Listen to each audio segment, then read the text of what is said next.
Deux curiosités pour les automaticiens ce mois de janvier 2025. On va parler de PLC Fiddle et de ProView.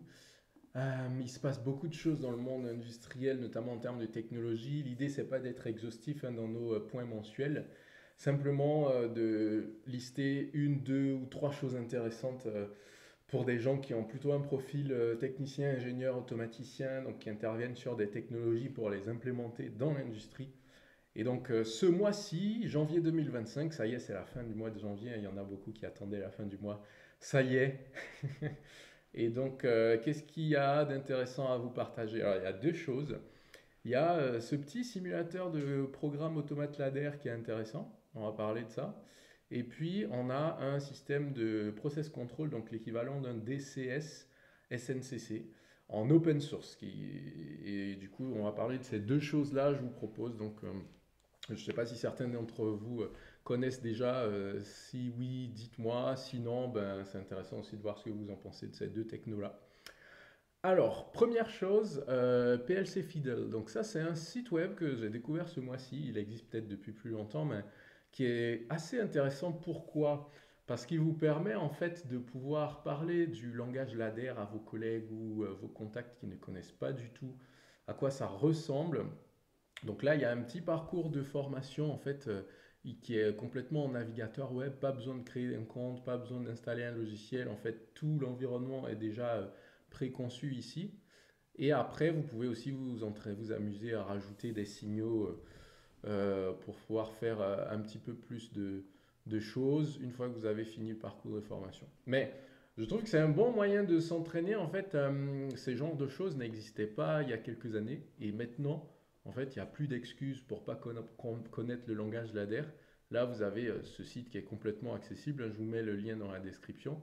Et vous pouvez parcourir donc les différentes présentations. C'est synthétique.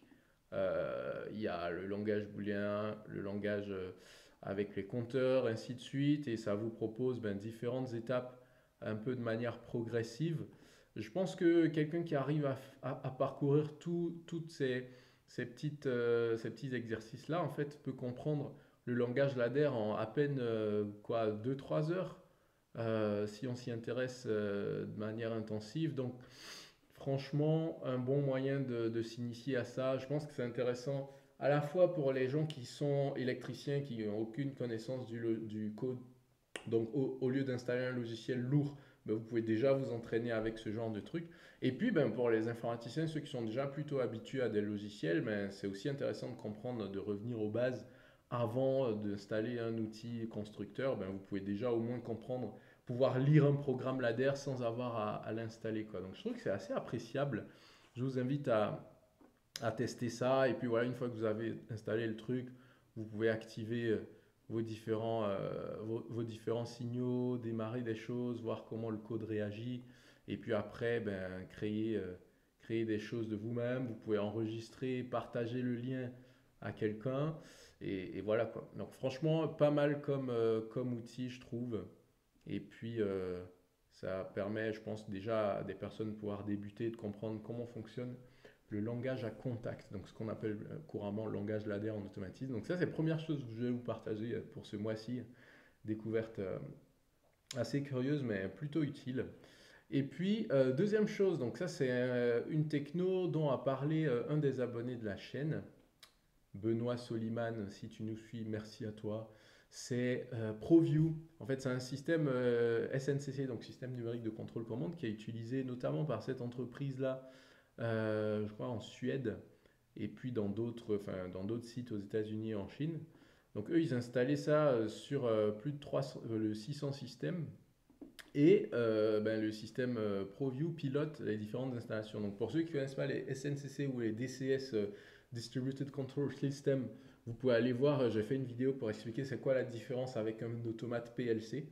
Mais là, c'est intéressant en fait, ProView, parce qu'on peut, il y a une documentation qui est pas mal, on peut l'installer, c'est open source, et puis éventuellement voilà, le déployer, contribuer, c'est mis à jour assez régulièrement, il y a des mainteneurs et puis des contributeurs. Vous voyez notamment ici là, les noms des principaux contributeurs, donc Christopher Ackelmann, Chris Schurvors et Marcus Nordenberg.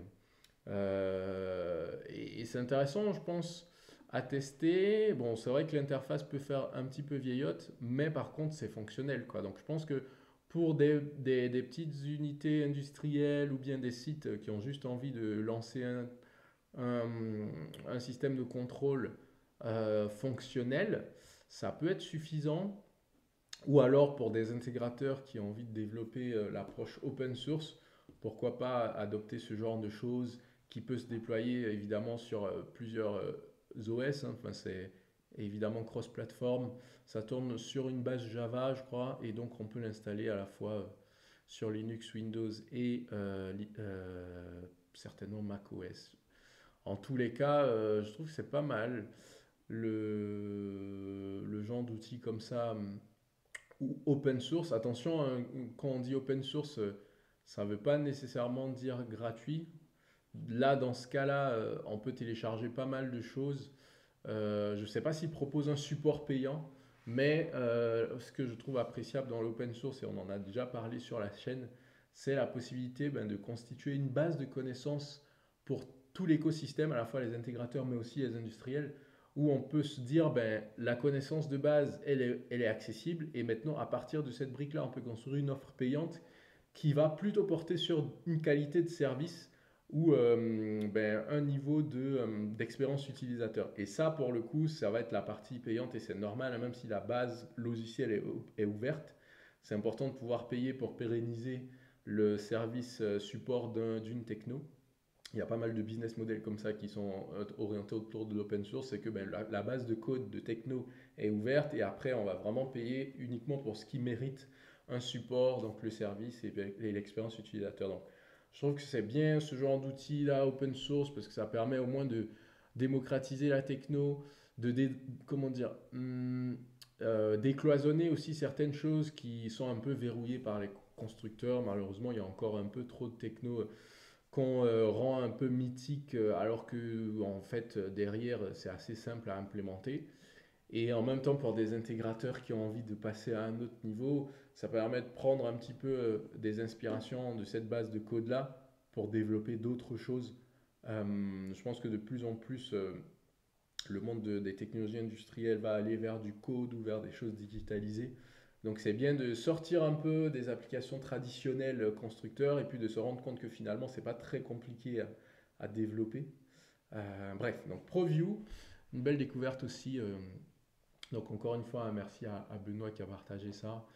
Et je vous invite à découvrir donc ProView, PLC Fiddle. J'espère que ça vous sera utile. Et puis restez connectés, hein. Chaque mois, on fait ce petit point des technologies intéressantes pour les techniciens, pour les ingénieurs.